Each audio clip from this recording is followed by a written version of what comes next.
Bom dia novamente a todos. Vou recapitular a aula de semana passada aqui, primeiro, tá? Que a gente vai finalizar aqui esses slides sobre divisão de circuitos. Bom, antes de eu começar a falar da divisão de circuitos, na semana passada eu falei sobre quadro de distribuição.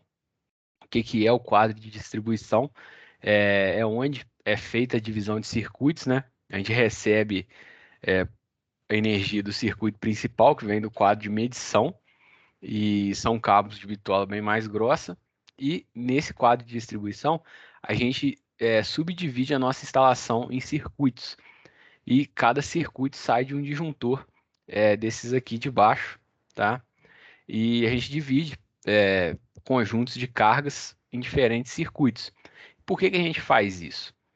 Primeiro, para aumentar a confiabilidade do nosso sistema e evitar desligamentos desnecessários. Ou seja, se eu tiver problemas em um dos circuitos, em algum aparelho que está conectado em um dos circuitos, e o disjuntor vier a desarmar, eu não vou deixar de fornecer energia para minha instalação inteira por causa de um problema pontual. Eu vou desligar só aquele circuito e vou continuar com o resto da minha instalação funcionando. Isso aí também serve se eu pensar na manutenção, se eu pensar no ambiente industrial. Eu quero desligar um aparelho para dar manutenção nele, eu não preciso desligar a minha instalação inteira. Eu posso desligar só aquele equipamento ou só o circuito no qual ele está conectado, dar a manutenção e o restante da minha instalação continuar funcionando normalmente. E outra vantagem também é o quê? Os condutores que a gente utiliza em cada circuito, vai acabar sendo vão acabar sendo condutores mais finos, né, com a bitola menor do que os condutores que chegam do quadro de distribuição, que são condutores bem grossos. E isso vai baratear a nossa instalação, porque condutores com bitola menor são mais baratos, tá? E também vai facilitar a instalação, eles são mais fáceis de manusear e realizar a instalação com condutores mais finos. Então, por todas essas vantagens, a gente divide a nossa instalação em circuitos aí, por segurança, por praticidade na instalação e por facilidade na manutenção também. A gente realiza essa divisão que é feita no quadro de distribuição, né? Eu mostrei aqui melhor os componentes do quadro de distribuição.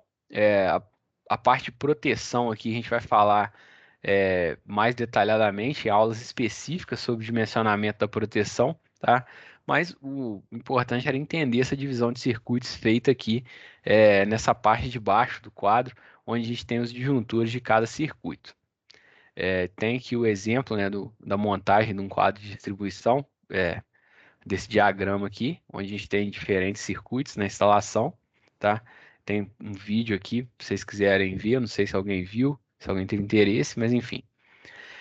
Falei depois um pouquinho sobre a localização desse quadro de distribuição dentro da nossa instalação. Onde que é o melhor local para a gente deixar o quadro de distribuição? Bom, a gente tem algumas recomendações a serem seguidas. A primeira é achar o centro de cargas da instalação. A gente vai ponderar a potência de cada carga e a distância entre elas para achar um ponto médio ali, um ponto ótimo no meio dessas cargas para a gente colocar o quadro de distribuição, que seria o centro de cargas. Bom, e nem sempre é possível colocar o quadro no centro de cargas, tá? E a gente tem que considerar outras recomendações também, que é colocar ele num local de fácil acesso. A gente não pode colocar o quadro num local fechado, tem que ser num local visível e seguro para qualquer emergência, o usuário conseguir chegar ao quadro de distribuição e desligar a instalação, tá? E ficar o mais próximo possível do quadro medidor, porque os cabos que vão do quadro medidor até o quadro de distribuição são os cabos mais grossos da instalação e, consequentemente, os mais caros. Então, quanto menor a medida desses cabos, mais barato vai ficar a minha instalação. Eu não posso ficar esticando muito o cabo que chega do quadro de medição. Isso é muito importante também. Bom, e eu falei na aula passada sobre como que a gente calcula o centro de cargas, ou baricentro de cargas, que é onde a gente considera a potência de cada carga pontual aqui, tá? Cada carga tem uma coordenada XY, e a gente tira uma média ponderada de cada coordenada delas, ponderada pela potência, tá? E encontra o nosso centro de cargas aqui. E eu fiz um exemplo aqui com esse apartamento de 2 quartos, considerando a carga de cada cômodo concentrada aqui no centro do cômodo, tá? Para simplificar, ao invés de eu considerar todas as tomadas aí, eu considerei tudo no centro aqui de cada cômodo. Bom, e a gente achou o centro de cargas que ficava no meio da cozinha. Não dá para colocar um quadro de distribuição nesse ponto aqui, porque ele tem que ficar na parede, ele não pode ficar no teto nem no chão, tá? Então a gente tem que procurar a parede mais próxima. Aqui entra o bom senso também. É, Nesse exemplo aqui, eu não considerei tomadas de uso específico, eu não considerei chuveiro, por exemplo, no banheiro. Se eu quiser, eu posso considerar também. Aqui, se eu considerasse um chuveiro aqui no banheiro, tá? Eu ia acabar puxando o meu centro de cargas mais para perto do banheiro, nessa direção aqui, ele ia chegar mais para perto da parede onde eu coloquei o quadro de distribuição ainda. Então, é, não ia mudar muita coisa aqui de onde eu escolhi colocar o quadro nessa parede aqui da cozinha. E eu terminei a aula passada falando de alguns critérios que a gente tem que ter para divisão de circuitos. Hoje eu vou exemplificar isso aqui com essa mesma instalação, como que a gente pode dividir os circuitos dessa instalação. Bom, mas a gente tem que seguir também recomendações para dividir os nossos circuitos, tá? Evitar circuitos terminais muito carregados, porque senão a gente vai precisar de condutores maiores, eletrodutos maiores, vai dificultar a instalação, e isso não é legal. A gente precisa facilitar a construção, né, da nossa instalação elétrica e também utilizar os cabos com a bitola menor possível. E limitar as consequências de uma falta, né? Aquilo que eu falei, se tiver um problema em um dos circuitos, eu não vou desligar a instalação inteira. Eu vou desligar só o circuito que teve o problema. Facilitar a verificação, ensaio e manutenção. Isso aqui mais voltado para o ambiente industrial, né? Ou então oficina, pequenos comércios, onde a gente precisa desligar algum aparelho para dar uma manutenção de rotina nele. A gente não precisa desligar a instalação inteira sem a gente dividir o circuito corretamente. Bom, e aqui, além dessas recomendações gerais, tem recomendações mais específicas também. Bom, a primeira delas, ó, é o seguinte: eu não posso colocar iluminação e tomada no mesmo circuito. Eu tenho que fazer um circuito para iluminação, no mínimo um circuito para iluminação, no mínimo um circuito para tomada. Eu não posso colocar tomadas e iluminação no mesmo circuito para separar esses dois tipos de cargas bem distintas, tá? Bom, e com isso a gente consegue limitar a corrente de cada circuito. E para limitar a corrente, a gente pode pensar tanto nos condutores que a gente utiliza, que a gente quer utilizar, né? A gente não viu como é que dimensiona o condutor ainda, vai ser o próximo assunto, mas a gente pensa nos condutores que a gente deseja utilizar para iluminação e para as tomadas, e também, no caso das tomadas específicas, aí, o tipo de tomada que a gente vai utilizar. Bom, para iluminação, geralmente a gente utiliza condutor de 1,5 milímetro quadrado. E para tomada de uso geral, a gente utiliza condutor de 2,5 milímetro quadrado. O condutor de 1,5, ele suporta até 15 amperes. Então, a gente projeta o circuito de iluminação para ele ser um circuito com corrente nominal de até 10 amperes, para a gente ficar um pouquinho abaixo aí do limite do condutor, tá? E os bocais de lâmpada, as próprias lâmpadas também, é, trabalham, podem trabalhar com correntes de até 10 amperes, normalmente é muito menor, tá? Mas a gente coloca esse limite aí para ficar um pouquinho abaixo do máximo, só para ter uma margem de segurança. As tomadas de uso geral, geralmente a gente utiliza condutores de 2,5. Esses condutores, eles suportam até 24 amperes. E a gente coloca também um pouco abaixo aí do limite máximo, a nossa margem de segurança, trabalha com até 20 amperes em tomada de uso geral, tá? Mas, em alguns casos, a gente trabalha com 10 amperes para tomada de uso geral também. Eu vou explicar por quê. É, Bom, e sempre lembrar aqui também da quantidade. Não, eu vou falar da quantidade de condutores no circuito depois, tá? Mas está escrito aqui que cada circuito deve ter o seu condutor neutro. E, bom, isso aqui é importante para a quantidade de condutores em um mesmo eletroduto. Mas, bom, esse critério aí dos 10 ampere ou 20 ampere, olhando para a bitola do cabo, que geralmente é utilizado, a gente consegue estabelecer esse critério também olhando para as tomadas que a gente tem disponível no Brasil, né, de acordo com a norma brasileira. A gente tem dois tipos de tomada: tomada de 10 ampere e tomada de 20 ampere. A de 20 ampere, ela tem o orifício aqui da tomada tem uma bitola um pouquinho maior, tá? O diâmetro é 4,8 milímetros, enquanto a tomada de 10 ampere tem um diâmetro de 4 milímetros. Alguns aparelhos têm a tomada para 20 ampere, a gente nem consegue plugar a tomada em um plug desse aqui de 10, tá? A tomada não entra.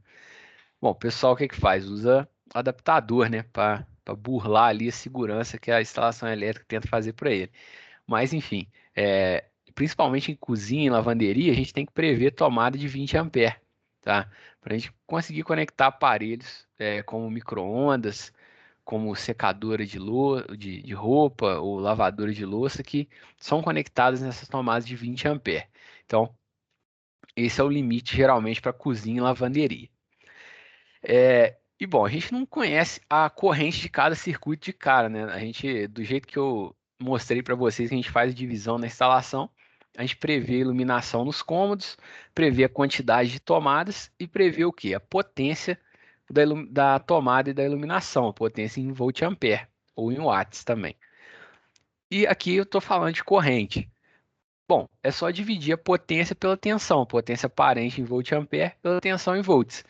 E a gente tem que saber a tensão do nosso circuito, tá? Se for, normalmente tomada de uso geral são tomadas de 127, tá? Então a gente vai dividir a potência do circuito que a gente quer naquele cômodo por 127 volts.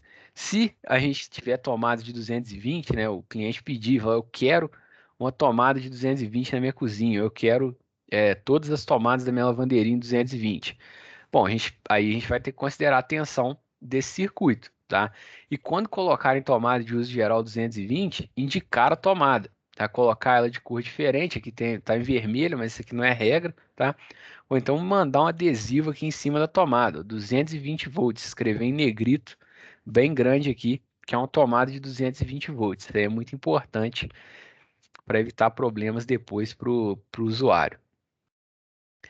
Bom, e como eu falei, hoje eu vou fazer um exemplo aqui, né? Pegar o mesmo apartamento lá que eu calculei o centro de cargas na aula passada, como exemplo, para mostrar como que a gente faz a divisão de circuitos, tá? Não tem uma maneira correta só de fazer, cada um pode fazer de uma forma diferente, todos estarem certos, é bastante subjetivo, tá?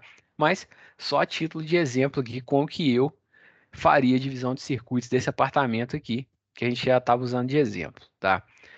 Bom, a primeira coisa é fazer o levantamento de cargas desse apartamento, né? O mínimo de iluminação em cada cômodo, o mínimo de tomada de uso geral em cada cômodo e as tomadas de uso específico. As de uso específico geralmente têm um circuito próprio para elas, né? Um circuito separado, mas enfim. É usar aquele mesmo método lá do estudo dirigido 2 que vocês utilizaram, da regra da NBR 5410, lá da BNT, tá? É, E a gente levanta a carga aqui, ó, conhecendo a área e o perímetro de cada cômodo, tá? Por exemplo, no quarto aqui, a área maior que 6 metros quadrados, tá? 100 VA. A cada 4 metros quadrados excedentes, mais 60. Aqui não chegou em 10, ficou 100. Eu divido por 2, para não ficar exagerado, tá? Então, 50 VA no quarto. E por aí vai nos outros cômodos. Tomada de uso geral. O cômodo aqui igual ao quarto. Cada 5 metros de perímetro, a gente coloca uma tomada e quando ficar quebrado ali, for somando 5, o que ficar quebrado para cima eu arredondo para cima, tá? Por exemplo, aqui, ó, 12 metros de perímetro, né? 5 mais 5, 10, sobrou 2 metros aí. Então, eu arredondo para cima. Eu vou ter 3 tomadas de uso geral no quarto. 300 VA, porque é 100 VA para cada um. Na cozinha e na lavanderia, eu tenho que dividir o perímetro em frações de 3,5 metros. E eu vou colocar 600 VA para as 3 primeiras tomadas e a partir da quarta, 100 VA dali para frente. Bom, na cozinha a gente vai ter 4 tomadas, tá? Então, 600 para as 3 primeiras dá 1.800. 100 VA para a quarta, 1.900. Na lavanderia a gente tem só 3, então é 1.800, tá? E por aí vai. E o banheiro tem uma regra específica, é uma tomada de 600 volt-ampere junto ao lavatório, tá? Então tá aqui, uma tomada no banheiro, 600 VA. E tem as tomadas de uso específico, né? Os aparelhos que a gente tem que prever uma instalação especial para eles, né? No caso aqui, uma torneira elétrica na cozinha e um chuveiro no banheiro. Quando é tomada de uso específico, são aparelhos com potência elevada, tá? E a gente prevê um circuito só para esses aparelhos, tá? Por segurança, porque a corrente desse circuito já costuma ser maior, né? Vocês vão ver na hora que a gente aprender a projetar a bitola do condutor, né? Dimensionar o condutor.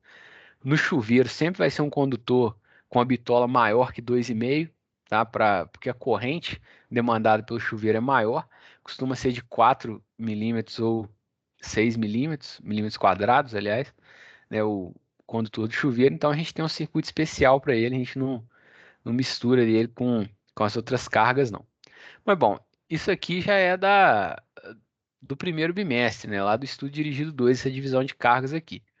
Bom, a gente vai utilizar essa previsão de cargas em cada cômodo, né, para a gente separar os nossos circuitos. Mas antes da gente olhar para cada cômodo, eu vou fazer um circuito só para iluminação.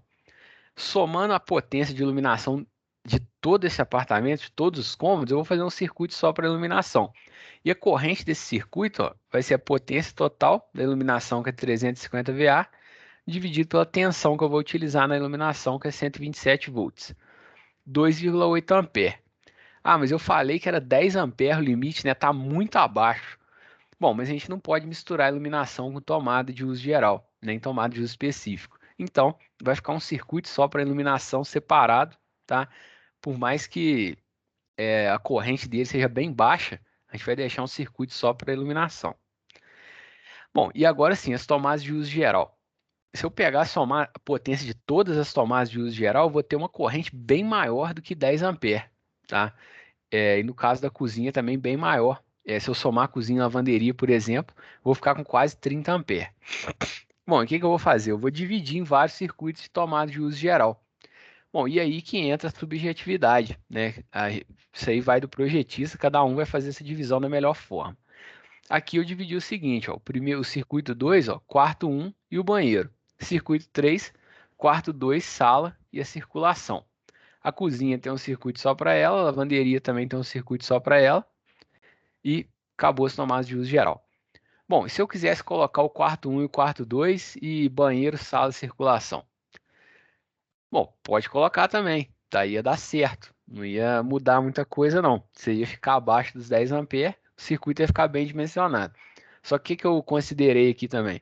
Eu considerei tentar agrupar os cômodos que estão um perto do outro, tá? O quarto 1 tem divisória com o banheiro, tá? O quarto 2 tem divisória com a sala, então eu agrupei os cômodos que estão um colado no outro.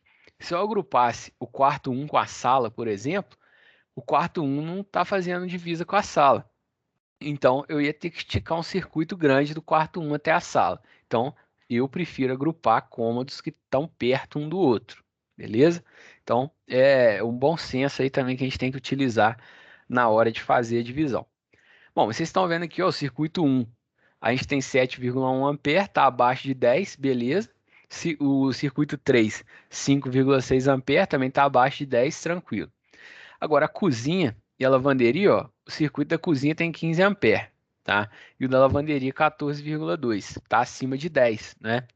Bom, mas não tem problema não. Por quê? Porque a gente vai utilizar a tomada de 20 amperes na cozinha e na lavanderia. Então, eu tô abaixo de 20, vou usar aquela tomada maior, tá? Para garantir essa segurança e é, tranquilo, tá abaixo ali do limite, tudo bem. É, Bom, eu posso conectar equipamento com a tomada de 10 amperes na de 20 sem problema nenhum, tá? 20 é um limite máximo que ela vai suportar. Abaixo disso aí, você pode estar consumindo meio ampere, que tá ótimo. O negócio é não ultrapassar o 20 ampere nessas tomadas da cozinha e da lavanderia e não ultrapassar 10 amperes nas tomadas do quarto, sala, e demais ali, tá? Mas abaixo você sempre pode ficar. Você não pode passar do limite. Bom, e Para finalizar, tem os dois últimos circuitos, o 6 e o 7, tá? Um circuito só para o chuveiro, um circuito só para a torneira elétrica, tá? A torneira elétrica 10 ampere, tá dando 10,1. O fator de potência dela que eu peguei aqui tá de acordo com a tabela da Energisa, tá? Mas eu não sei, eu acredito que uma torneira elétrica tenha fator de potência igual a 1, porque ela é bem semelhante a um chuveiro, o mecanismo dela para esquentar a água. Mas se tá lá na tabela da Energisa, eu utilizei a potência aparente que está lá para calcular a corrente. Vejam, ó, que eu tenho aqui a potência em watts desses equipamentos, mas eu tenho que utilizar a potência em VA para calcular a corrente, hein? Não vai usar a potência em watts para calcular a corrente, não, porque a gente pode ter um fator de potência menor que 1. Bom, no caso do chuveiro aqui, ó, eu tenho uma corrente 20,5 ampere. Estou passando de 20 ampere que eu falei, né? Mas não tem problema não. Por quê? Porque o chuveiro ele não vai ter uma tomada lá, não vai ter um plug para ele. A gente vai chegar com os cabos lá e fazer a conexão do chuveiro. Então, tem um circuito específico para ele, um circuito que a gente vai projetar para aguentar essa corrente. Então, como é uma tomada de uso específico, não tem problema passar desse limite de 20 ampere, tá? A torneira, é a mesma coisa. A torneira aqui está no 220, por isso que ela tem que ter um circuito específico, tá? É, também não daria para somar ela em circuito nenhum aqui, nem da cozinha, nem da lavanderia, não, tá? Senão ia ficar um circuito com uma corrente muito grande. Mas como a tensão da torneira é diferente da tensão da cozinha, tem que ter um circuito específico para ela, beleza? Bom, última coisa aqui. Dividir os circuitos. São 7 circuitos que eu dividi aqui em minha instalação. Agora, como ela é bifásica, a minha instalação, eu tenho que balancear esses circuitos aí entre as fases. Tá? Eu tenho duas fases. Cada circuito aqui, alguns vão usar duas fases, tá? O 6 e o 7, eu até coloquei eles na fase B aqui, mas eles vão utilizar duas fases, então não tem muito. Bom, eu teria que dividir só os monofásicos, né? Mas tudo bem. Eu tenho que tentar dividir esses circuitos monofásicos aqui, balancear eles entre as duas fases, para não ficar com uma fase com uma corrente muito maior do que a outra, não sobrecarregar demais. Tem que tentar balancear aí entre as duas da melhor maneira possível. Bom, eu dividi dessa forma aqui, mas o 6 e o 7 são bifásicos, então não faz muito sentido aqui não, tá? É, poderia ter dividido de uma outra forma aqui. Depois eu vou corrigir isso aqui. Mas enfim, vocês têm que tentar balancear aí, somar, por exemplo, colocar o 1, 2 e o 3 numa fase e o 4 e o 5 na outra. Aí vai ficar até desigual, mas tentar colocar, sei lá, o 1, 3 e o 4 e o 2 e o 5 na outra. Isso aí vai dar certo também, tá? Tentar balancear para não sobrecarregar demais uma fase e a outra ficar muito aliviada. Tentar dividir bem. Bom, depois que a gente dividiu os circuitos, olhando aí para a corrente de cada um, né, e seguindo essas recomendações, aí a gente pode ir para a última parte, que é desenhar o diagrama unifilar em cima da planta baixa, tá? Bom, antes de começar a traçar aqui o diagrama unifilar, né, traçar o caminho dos eletrodutos, a gente desenha todas as cargas na planta, onde é que vão ficar as tomadas, onde é que vai ficar a iluminação. A iluminação geralmente fica no centro do cômodo, né? Ou então, se tiver mais de um ponto de iluminação, fica dividido aí de uma maneira simétrica, mas e as tomadas, vocês que escolhem onde que vão ficar as tomadas, tentar espaçar elas igualmente aí, tentar dividi-las igualmente, tá? E não tem uma regra para onde especificamente vão ficar esses pontos, não.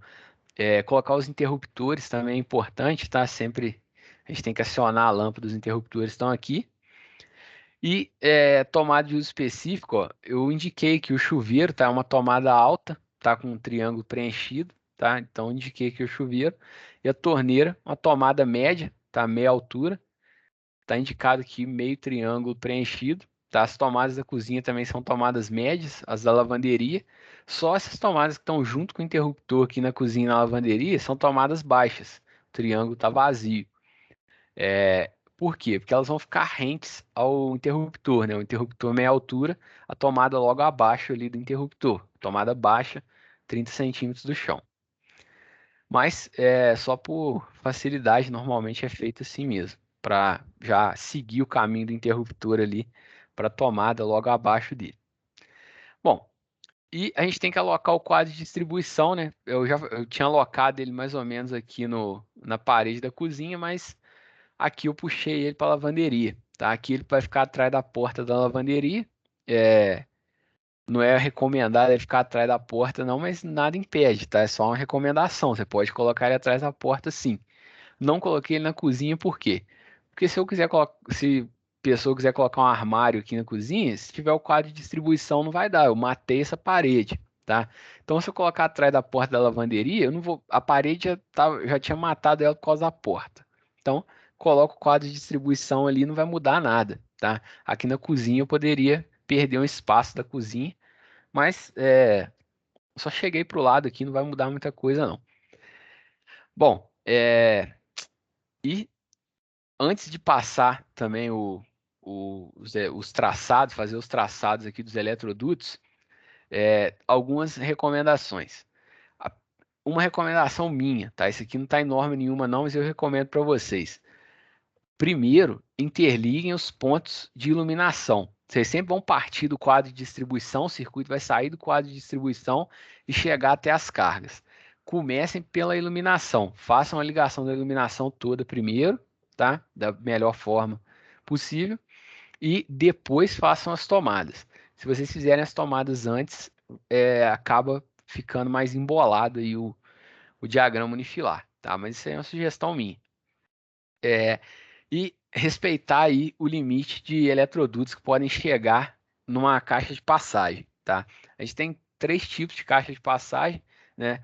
Caixa de passagem octogonal, que a gente instala no teto, e a 4x4 e 4x2, que são essas duas aqui, que a gente instala na parede, tá? A gente pode ter essa quadrada aqui da letra B e a retangular menorzinha da letra C, que é mais comum, e a gente tem um limite máximo de eletrodutos que podem chegar nessas caixas. Na do teto, ela é octogonal, tá? A gente teoricamente pode chegar a 8, mas a gente coloca um limite de 6 para não ficar muito fio embolado dentro dessa caixa, tá? Senão a gente também tem que colocar um bocal de lâmpada ali, então não é legal a gente ficar enchendo ela de fio.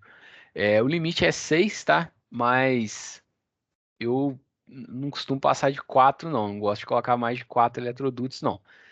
Se precisar colocar 5, eu tento achar outra solução. Se não der, eu coloco 5 estourando. 6 é demais. É, e as caixas da parede? As caixas da parede, ó, no máximo 4 eletrodutos, tá? A pequena pode ser até menos. A pequena é 2 ou 3 aí. 3 já está de bom tamanho, tá? Mas 4 também pode ser. Quando for colocar 4, é melhor utilizar uma caixa 4x4, dessa quadradinha aqui, tá? Mas é o limite aí para a gente não sair colocando um monte de eletrodutos nas nossas caixas de passagem, que vão receber o quê? As tomadas e os interruptores. Tá? E no caso da do teto, a octogonal, vai receber os bocais de lâmpada ou um lustre que eventualmente estiver ali. E, por fim, a gente tem sempre que ter em mente, ó, a disposição em três dimensões da nossa instalação, a disposição 3D, tá? Peguei o exemplo aqui do quarto 2, vou mostrar a instalação inteira com traçado, tá? Mas bom, a gente tem três tomadas aqui no quarto 2, o interruptor. Uma das tomadas está embaixo do interruptor. Tem a lâmpada aqui no ponto central. O circuito está chegando pelo teto. Ele está vindo pelo teto aqui do banheiro. E se eu olhar aqui para a imagem 3D, está chegando por aqui, tá? No, na caixa do teto. Bom, e na caixa do teto, ó, eu vou mandar um eletroduto para cada tomada, para essas duas tomadas aqui, uma para o interruptor. Do interruptor, eu já vou descer para a tomada embaixo dele. Isso aqui que eu tinha falado, ó. Sempre coloco, eu prefiro colocar uma tomada rente ao interruptor, porque eu já aproveito esse caminho aqui do eletroduto, tá? Então, facilita.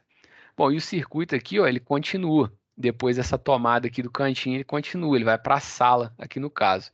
Bom, e tem que imaginar essa continuidade, ele está continuando pelo chão aqui. Pelo chão não, pela parede, né? Mas tomada pela parte de baixo aqui da parede, certo? Então, sempre ter em mente isso aqui, para quê? para a gente não sair passando eletroduto um em cima do outro, para não ficar laçando um eletroduto no outro, porque na hora de fazer a instalação, isso aqui vai vir dentro da parede, vai vir dentro da laje, dentro do chão, do contrapiso. Então, tentar facilitar ao máximo aí a passagem dos eletrodutos na instalação, evitar deles ficarem fazendo muita curva também, tá? Isso é importante. E é, usar bastante o bom senso. Antes, a última, bom, tá, é a última sessão de recomendações. Estão vendo que é bastante recomendação para antes de desenhar essa planta nesse diagrama unifilar, ó, quantidade de cabos, quantidade de circuitos nos eletrodutos. Tentar limitar no máximo 5 circuitos no eletroduto, tá? É, 5 e se for circuito do chuveiro, tiver junto o circuito do chuveiro, chegar até 4, porque a bitola do cabo do chuveiro é maior, tá? Então 5 já passa a ser demais também. Bom, e por que que a gente tem que limitar a quantidade de circuitos nos eletrodutos? Porque na hora de projetar, se eu tiver muitos cabos passando no eletroduto, eu vou ter que projetar um duto com a bitola maior, né? Ou com uma seção transversal maior para conseguir passar todos esses cabos, tá? Senão vai acontecer isso aqui, ó, dessa segunda imagem. Vai ficar entupido aqui o conduíte e eu não vou conseguir passar a fiação, tá? E eu tenho que ter essa liberdade aqui, igual da primeira figura, para eu conseguir passar os cabos nos eletrodutos. Bom, se eu projetar essa quantidade de cabos aqui da segunda figura, eu vou ter que ter um eletroduto maior do que esse aqui, ó. Então, eu tenho um limite para o meu eletroduto. Por quê? Tem que passar dentro da parede, ou passar na laje, no contrapiso, tá? Então, uma parede aí tem de 12 a 15 centímetros. Se eu projetar um eletroduto com diâmetro maior que 15 centímetros, ele vai ser mais largo que a parede, né? É impossível de instalar ele numa parede. Então, é, na hora de dividir os circuitos aqui, é importante pensar nisso também, para não chegar num eletroduto muito grande, com uma bitola muito grande que vai sair fora da parede. É, bom, isso aqui principalmente na saída do quadro de distribuição, tá, gente? Porque vai ser a parte que eu mais vou ter cabos. Depois os cabos vão ramificando, vai diminuindo a quantidade. Mas na saída do quadro de distribuição, costuma ter muito cabo, se eu não dividir o circuito corretamente. Bom, e seguindo todas essas recomendações, a gente chega no diagrama unifilar, tá? Eu fiz um diagrama unifilar aqui do apartamento, que eu estou usando como exemplo aqui, tá? E, bom, tem os nossos 7 circuitos que eu fiz a divisão. O nosso quadro de distribuição está aqui, ó, dentro da lavanderia, né? E tem 3 eletrodutos saindo desse quadro de distribuição. Um está saindo para a esquerda, é o que tem mais circuitos, tem 4 circuitos dentro dele, contando com o do chuveiro também. Aqui só tem eu coloquei um condutor de proteção para cada circuito, mas o condutor de proteção pode ser o mesmo para mais de um circuito, tá? Não precisa ser um para cada um, igual o neutro, não. O neutro tem que ser um para cada um, mas eu acabei colocando um terra em cada circuito, isso aí não é extremamente necessário, não. Aqui eu diminuiria 2 condutores, de proteção aqui se eu fizesse isso nesse diagrama, tá? Mas bom, o circuito está saindo, o eletroduto está saindo para a esquerda, tem 4 circuitos aqui, tá? É o que está mais cheio de cabos, mas depois que ele chega no banheiro aqui, ele tem 4 circuitos aqui ainda, chegou no banheiro, já resolve o problema, porque dali para frente ele já não vai ter mais tantos cabos assim, tá? Eu tenho um saindo para a direita aqui, com o circuito 4, que é o da cozinha, e o 7, que é o da torneira elétrica da cozinha. E tem um que tá saindo para baixo aqui, ó. Esse pontilhado aqui tá saindo para o chão, tá? Tá vindo para a lavanderia. Tem o circuito de iluminação. Ele tá saindo para 2 lados aqui. Tá saindo para a esquerda para vir para o quarto, para o banheiro e para o quarto 2. E tá saindo no chão aqui para vir para essa parte de baixo, lavanderia, cozinha e sala, tá? Bom, e isso aí é muito subjetivo, tá? Cada um, se você pegar a mesma planta, 10 alunos, cada um vai fazer diferente, tá? Não tem como cada um pensar igual, cada um vai pensar de uma maneira diferente. Aqui eu coloquei interruptor three-way, tá? Para lâmpada para iluminação B e C da sala e da cozinha. Ó. Eu tenho interruptor BC aqui e tenho o BC aqui, tá? Então tem um three-way aqui mais no estudo dirigido vocês vão ter que fazer um diagrama desse aqui. Não aconselho vocês colocarem o three-way não, senão vai complicar a vida de vocês. Quem quiser colocar pode colocar, tá? Mas é, eu só deixei aqui a título de exemplo, mas pode colocar interruptor simples, que aí sempre vai vir aqui da lâmpada para o interruptor uma fase e um retorno, né? Por exemplo, aqui o do quarto 2, ó, para o interruptor o circuito um aqui tem uma fase e um retorno, né? Eu mando a fase para o interruptor, ele manda o retorno para a lâmpada. Então isso aqui simplifica nossa vida também, tá? E no caso, se o circuito estiver chegando no interruptor, igual da lâmpada D, eu tenho que mandar o neutro para a lâmpada e devolver um retorno para o interruptor, tá? Por isso que tem um neutro aqui e um retorno. Bom, vocês não precisam ficar explicando aqui como é que tá a ligação de cada um, não. Vocês estão vendo aqui que eu estou só indicando em cada duto aqui onde quais os cabos que estão passando aqui, né? Se é fase, neutro, retorno, proteção e cada circuito aí, cada conjunto de cabos a qual circuito eles pertencem, tá? Mas não precisa ficar especificando mais que isso, não. Isso aqui é para quem está acostumado a analisar esse diagrama aqui já é suficiente para entender já o que que significa, tá? Bom, a aulinha até aqui, vocês viram aí, devem ter visto que tem um estudo dirigido para vocês já, tá uma atividade aí no Teams e essa deve ser a última atividade que eu vou passar no Teams, tá, gente? Eu acho que semana que vem eu já vou ter acesso ao Siga. O Derek tá na aula aí, tá bom, Derek? Falei com você que eu ia passar no Siga a partir de agora, mas essa aí eu acho que vai ser a última do Teams. Então, que bom que você tá na aula, que você já tá sabendo dessa aí, tá? Então, o que que é esse estudo dirigido? Vai ser exatamente a aula passada e essa, né? Essa que eu repassei com vocês aqui. Tem uma planta lá, um pouquinho diferente dessa planta aqui, tem um banheiro a mais nela, tem uma varanda, e vocês vão ter que fazer a divisão dos circuitos aí, de acordo com a carga de cada cômodo, do jeito que vocês acharem melhor, e desenhar essa planta. Tá? Ou melhor, a planta já está desenhada, né? Vocês vão ter que desenhar o diagrama unifilar. Vocês estão vendo aqui, ó, eu sempre coloquei uma setinha indicando aqui para puxar os cabos aqui de cada eletroduto. Vocês podem fazer os tracinhos no próprio eletroduto, tá? Não tem no próprio traço aqui, não tem problema não.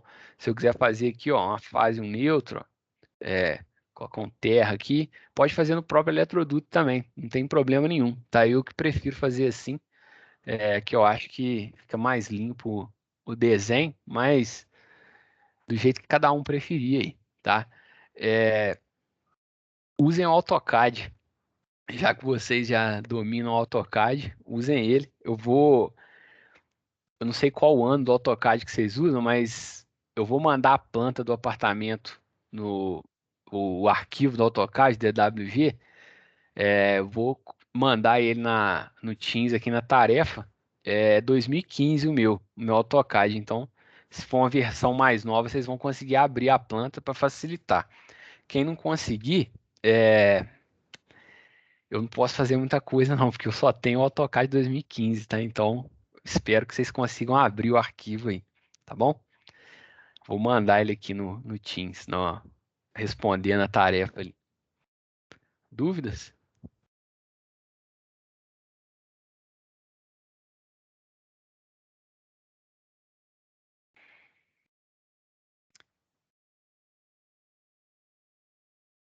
Bom, então é isso aí.